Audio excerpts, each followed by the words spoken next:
Heart attack যখন হয় তখন আসলে প্রাথমিক অবস্থায় আপনারা কোন ধরনের ট্রিটমেন্ট করে থাকেন এবং তার পরবর্তী সময়টাতে ফলো আপ বলেন বা তার যে লাইফস্টাইল মডিফিকেশন সেটা আসলে কি রকম হওয়া উচিত? হার্ট অ্যাটাকের রোগীদের প্রধান এবং প্রথম ঝুঁকি হচ্ছে মৃত্যু।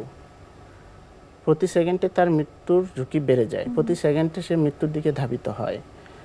একজন হার্ট অ্যাটাকের রোগীর যখন উপসর্গগুলো দেখা দেয় তখন কিন্তু তাকে একেবারে সম্পূর্ণ বিশ্রামে থাকতে হবে, বিশ্রামে রেখেই কিন্তু তাকে নিকটস্থ হাসপাতালে নিতে হবে।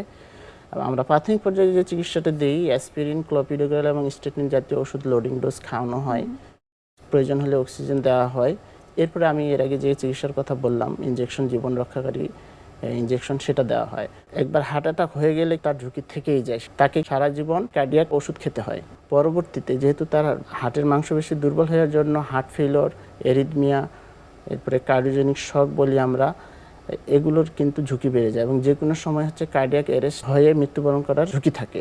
এই জন্য তাকে লাইফস্টাইল মডিফিকেশনের পাশাপাশি লাইফ লং কার্ডিয়াক মেডিসিনগুলো নিতে হয় এবং নিয়মিত ফলো আপটা নিয়মিত ফলো আপে থাকতে হয়, কারণ অনেক সময় ওষুধের অ্যাডজাস্ট করা লাগে, আমাদের মেডিসিন অ্যাডজাস্ট করতে হয়, কিছু কমাতে হয়, কিছু বাড়াতে হয় অ্যাকর্ডিং টু ফিজিক্যাল কন্ডিশন।